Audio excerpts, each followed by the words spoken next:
కనుసైగలతో ఇంటిని, పని చేతులతో ప్రపంచాన్ని గెలుస్తున్న మహిళలకు మహిళా దినోత్సవ శుభాకాంక్షలతో.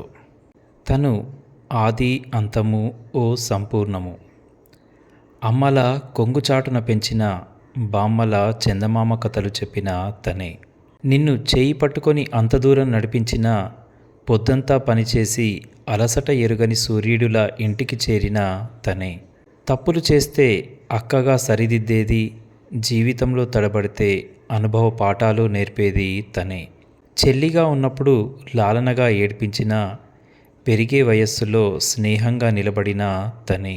ఆప్యాయంగా ప్రేమను చూపిన, రోషంతో కోపాన్ని చూపిన తనే. చిన్నప్పుడు సరదాగా నవ్వించిన, పెళ్లి చేసుకుని వెళ్తూ వెళ్తూ హృదయంతో ఏడిపించిన తనే. ప్రేమగా పెరిగిన ఇంటికి దూరంగా వెళుతూ ఏడుపులోనూ నవ్వును చూపిన, కొత్త ఇంటికి వెళ్ళి బెరుకుగా ఉన్న ఏడుపు కానరాకుండా బయటకు నవ్విన తానే. నవమాసాల రుణబంధం, సప్తపదుల వివాహబంధం, అడుగడుగునా మనతో నడిచే ప్రేమరాగం తనే. మన జననం, మన గమనం, మనల్ని వీడని సావాసం తనే. కడుపు నింపేందుకు భయపెట్టిన, సంసార సాగరంలో భరోసాగా నిలిచిన తనే.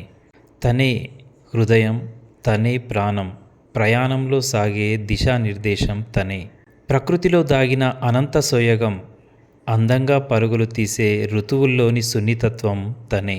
వేసవిలోనూ నిలిచి విరిసే ఎర్రని గోగిపువ్వు, ఆకలైతే ఆకలిని తీర్చే అరచేతిలోని గోరుముద్ద తనే.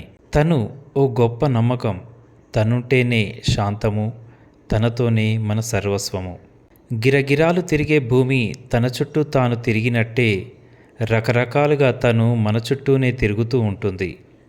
బంధాలన్నిటినీ ఆకర్షణ శక్తిలా పట్టేసుకొని తన శక్తి కొలది మనల్ని గమనిస్తూ నడిపిస్తూనే ఉంటుంది. అలాంటి మగువలకు మహిళా దినోత్సవ శుభాకాంక్షలు మనస్ఫూర్తిగా తెలియజేస్తూ పవన్స్ స్టోరీస్. Thank you. ధన్యవాదాలు.